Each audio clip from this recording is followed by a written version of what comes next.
코로나 초창기에 아마 여러분 이런 그 이미지들을 보셨을 텐데요. 이 괴기스러운 복장은 14세기에 흑사병이 유럽 전체를 뒤덮었을 때 흑사병을 치료하는 혹은 환자들을 진단하는 의사의 복장입니다. 그래서 흑사병 의사라고 불리는데요. 새 부리처럼 길게 생긴 이 부리처럼 생긴 마스크는 일종의 공기를 접촉하지 않기 위한 방독면 역할을 했습니다. 그리고 오른손에 들고 있는 지팡이는 환자를 이렇게 직접 만지지 않고 멀리서 이렇게 떨어져서 환자의 상태를 살피기 위한 도구였습니다.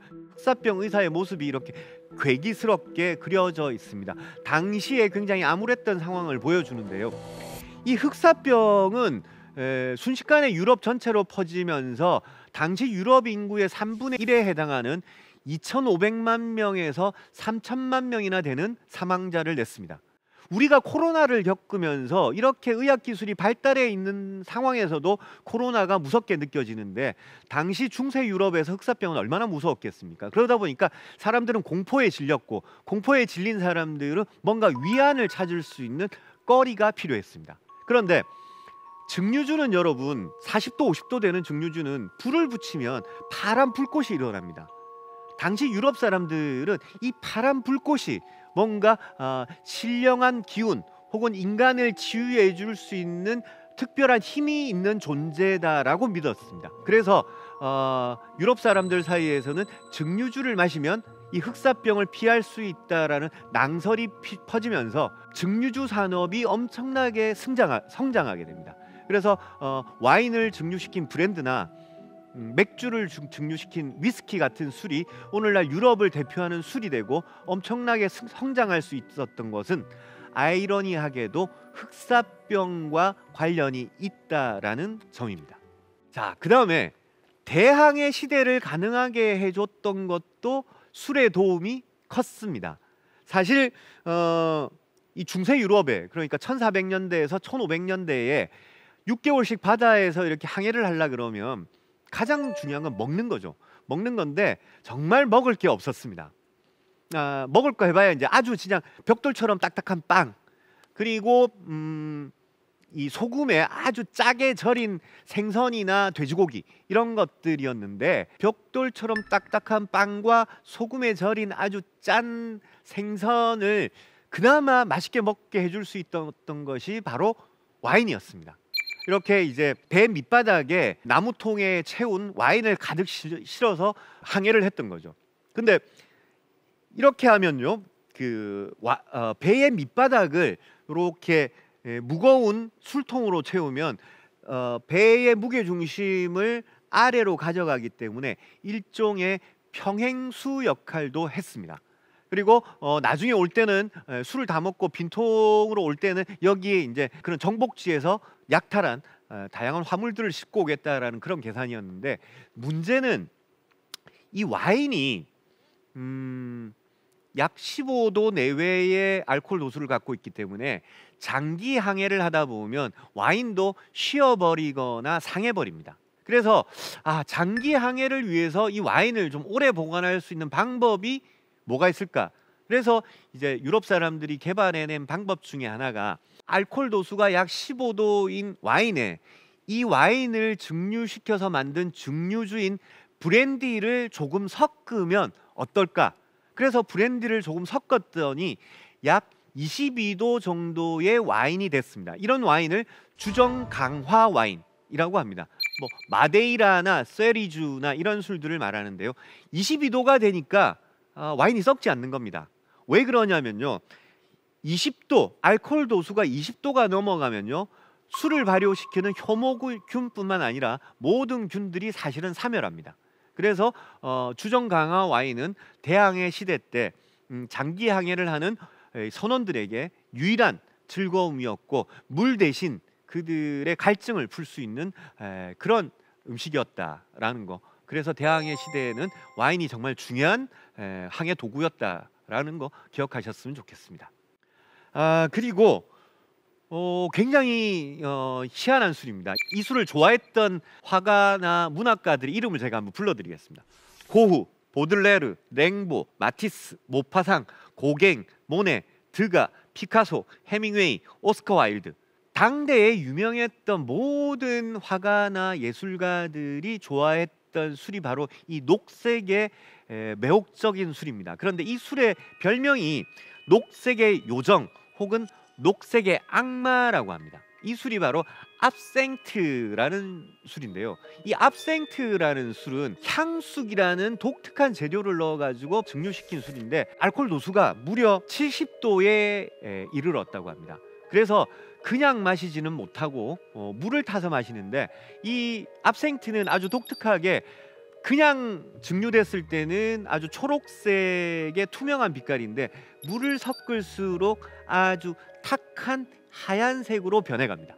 아주 묘한 색인데 이런 그 여러 가지 특징이 예술가들을 아주 흥분시켰고 18세기에 살았던 모든 예술가들이 좋아했던 술이 바로 이 압생트입니다. 다양한 문화예술의 원천이 되기도 했고 오른쪽에 보시는 드가의 카페에 앉아있는 남녀의 모습인데 이 그림의 제목이 바로 압생트입니다.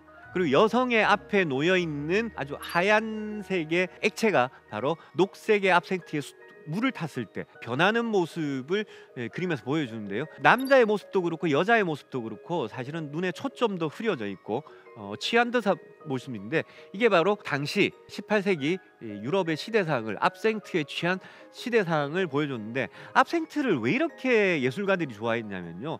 압생트를 마시면 일종의 환각작용이 있었습니다.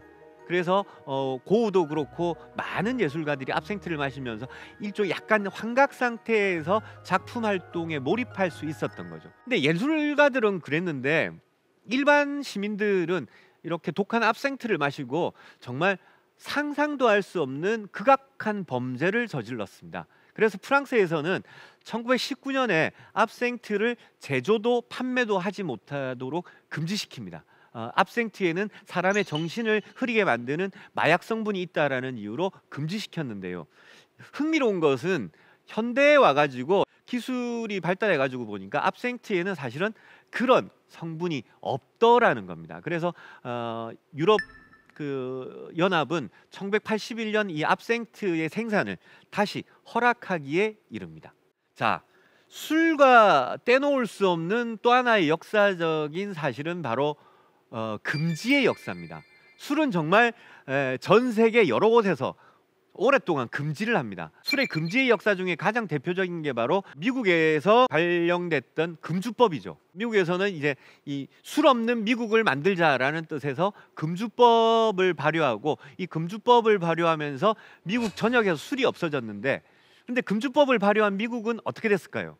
오히려 밀주가 늘어나게 됩니다. 밀주가 늘어나면서 마피아가 거대한 세력을 형성하게 되고 국가에서는 술을 안 만드니까 술에서 걷는 세금이 없어지고 세금이 없어지니까 국가의 재정은 열악해지고 밀주를 단속하기 위해서 오히려 단속할 수 있는 단속 인원을 늘리다 보니까 국가의 비용은 그만큼 늘어나고 그러니까 미국의 입장에서는 술을 줄이기 위해서 발효한 금주법이 오히려 국민들로 하여금 술을 더 먹게 만들고 국가의 재정은 열악해지는 그런 상황을 갖게 됩니다. 프랭클린 루즈벨트 대통령은 더 이상 금주법은 유지할 수 없다라고 하면서 금주법을 공식적으로 폐지시킵니다. 그래서 금주법은 결국 실패한 법률로 아주 악명이 높은데요.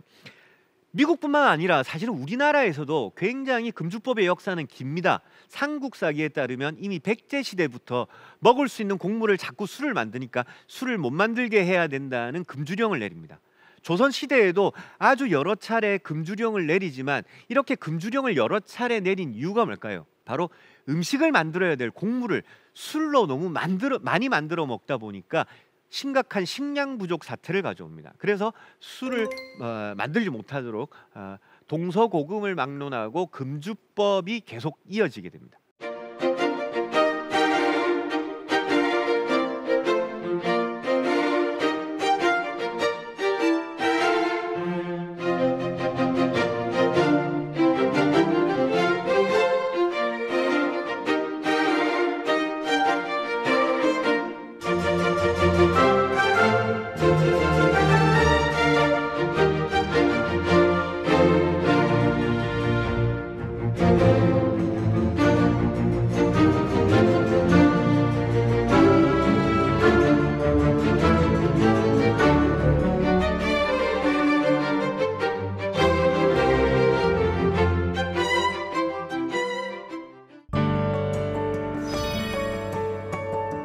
지배당하지 않을 때 술은 언제나 인간의 든든한 벗이었다.